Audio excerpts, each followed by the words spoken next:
Eu cheguei na conclusão que a única forma que você tinha de se aposentar seria ser parceiro de um bom empreendimento. Então, o que eu fiz? A partir daí, eu comecei a estudar com mais profundidade, né, a possibilidade de você se aposentar com ações. Eu fiz até um negócio que pareceu inoportuno na época, né? Em 1971, 72, eu já havia feito um estudo e eu tentei demonstrar que se você comprasse ações e você tivesse um programa definido, com metas, etc., você teria condições de, assumindo essa parceria, se aposentar. Então eu peguei uma empresa como exemplo e fiz um trabalho. Esse trabalho se chamou Ações Garantem o Futuro. E eu segui o trabalho, pura e simplesmente isso. Quer dizer, eu me convenci daquilo que eu tinha feito era realmente uma perspectiva, uma projeção factível, tá certo? E aí eu fui fazendo. Então eu fui comprando. Eu fui comprando ações, e na razão direta que as ações deixavam de ter a sua função, que era de ter o quê? De ter um dividendo mais inteligente, ou um dividendo que pudesse me proporcionar uma renda mensal, assim, eu diria, confortável, né? Eu fui trocando. O primeiro movimento que nós fizemos foi comprar ações de uma empresa chamada Centrais Elétricas de São Paulo. Ela se chamava Centrais Elétricas de São Paulo, CESP. Aí, quando ela mudou para a Companhia Energética de São Paulo, que o Paulo Maluf criou a Paulo e Petro, e foi obrigado a mudar o nome da CESP, porque a CESP era só energia proveniente de hidroenergia, né? E aí ele ia explorar outra operação, que seria a exploração de petróleo, né? Aí foi quando a CESP deu um pulo, que eu imaginei que aquilo lá era uma coisa, era uma fantasia, tá entendendo? Aí eu peguei e troquei as ações da CESP por outra. Na época eu troquei por ações de um banco de investimentos chamado BRI, Banco Real de Investimentos, que era o que sucedia a CESP em termos de dividendos. Então eu fui comprando o BRI, com o dividendo que eu fui recebendo do BRI, aí eu fui comprando também bancos, fui comprando ações de bancos, né? Bancos que pagavam ótimos dividendos. Então eu comprava ações, e todos eles muito abaixo do seu valor de patrimônio, inclusive bancos que pagavam dividendo mínimo, prioritário e obrigatório, que era o caso do Banco Bandeirantes, não é isso? Aí eu comecei a comprar ações do Banco Bandeirantes, comecei a comprar ações do Banco Noroeste e fui comprando, e o patrimônio foi crescendo.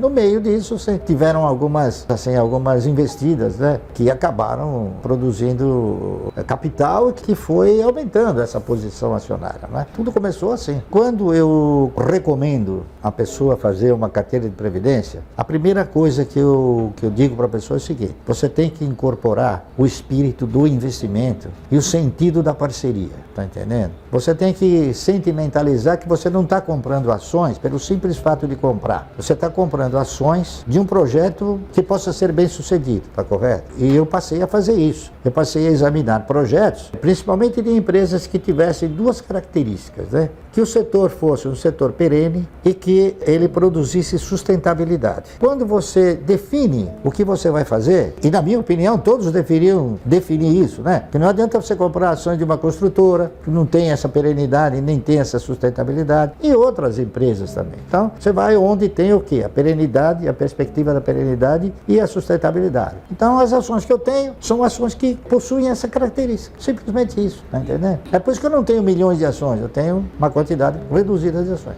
A minha proposta é você fazer o seu fundo. Só que você vai tentar constituir esse fundo de uma forma progressiva, né? Dificilmente, no momento em que você vai dar início a uma carteira de previdência, existem 20 papéis bons para comprar. Geralmente tem o melhor, então o importante é você comprar o melhor, tá certo?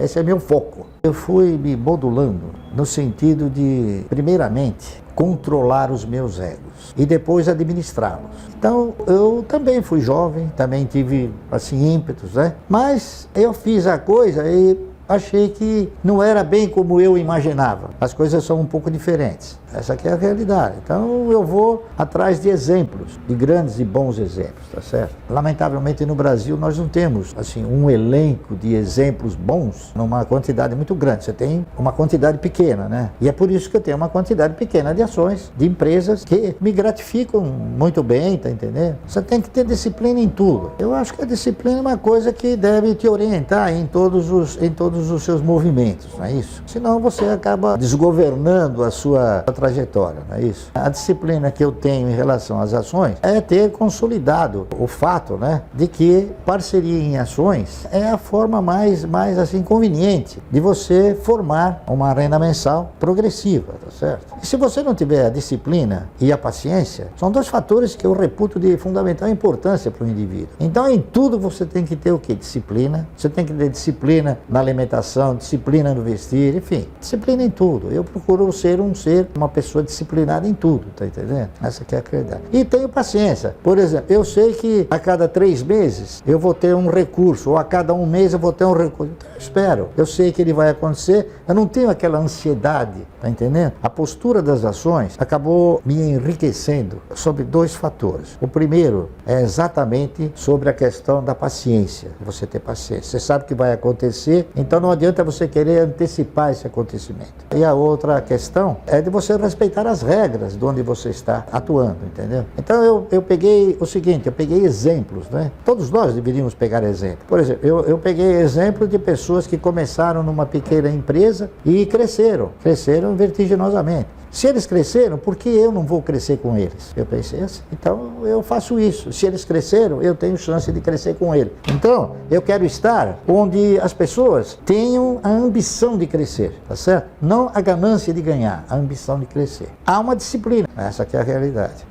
E outra, é você ter o quê? Você ter a condição de não extrapolar dentro dessa disciplina e dentro desse controle de egos, né? Você não extrapolar, você não sair fora do teu eu, daquilo que você... Né? Eu venho, por exemplo, de uma origem humilde, né? Então eu nunca quis, assim, coisas megalomaníacas, tá entendendo? Eu nunca pretendi, achei que nunca poderia ter. Agora que eu posso ter, eu chego e acho que não tem necessidade, tá entendendo? Essa que é a verdade. Então eu comecei a ter uma forma de pensamento seguinte, que o cara que tem, por exemplo, um carro de 450 mil dólares ou 450 mil reais, é um patrocinador, ele patrocina aquela empresa que está vendendo uma grife. Porque, na verdade, todos os carros andam, todos os carros têm porta, têm direção, têm roda, tem ar-condicionado, tem rádio, né? Tem elétrico, só que um custa 500 mil reais e o outro custa 30 mil.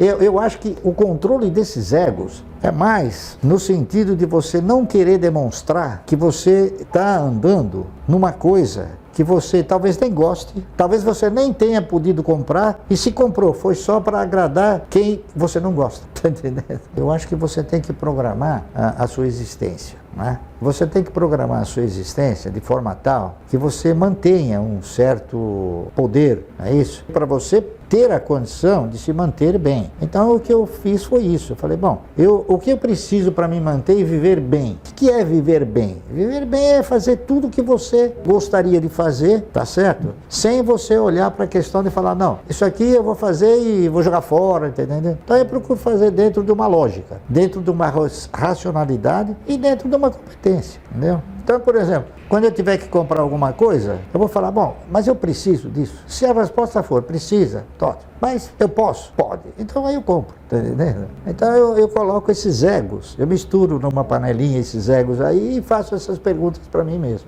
E uma outra coisa que eu gostaria de falar também, que eu acho importante falar isso que eu vou falar. Em 1989, após a eleição do Collor, né, nós tivemos um contingenciamento, um encurralamento da moeda, né? O Collor fez o seguinte, ele trocou o padrão monetário de cruzado para cruzeiro. E o que ele fez? Ele falou, bom, todos os lugares onde tiver um saldo em cruzados serão encurralados. Muito bem. Então, quem tinha dinheiro na poupança, quem tinha letra de câmbio, quem tinha obrigações do Tesouro, na época era o ORTN, né? Quem tinha letra do Tesouro, enfim, todos foram contingenciados, menos as ações. Se você tivesse ações, no dia em que ele mudou o padrão monetário, se você tivesse vendido um dia antes, você ia receber em cruzado. Se você vendesse no dia seguinte, você já receberia em cruzeiro. Afetou todos, menos as ações. Então, essa questão de dizer que ações não têm segurança é um mito que o banqueiro criou para poder espantar você. Por quê? Porque se você não tem cultura, você vai ser simplesmente e facilmente ludibriado.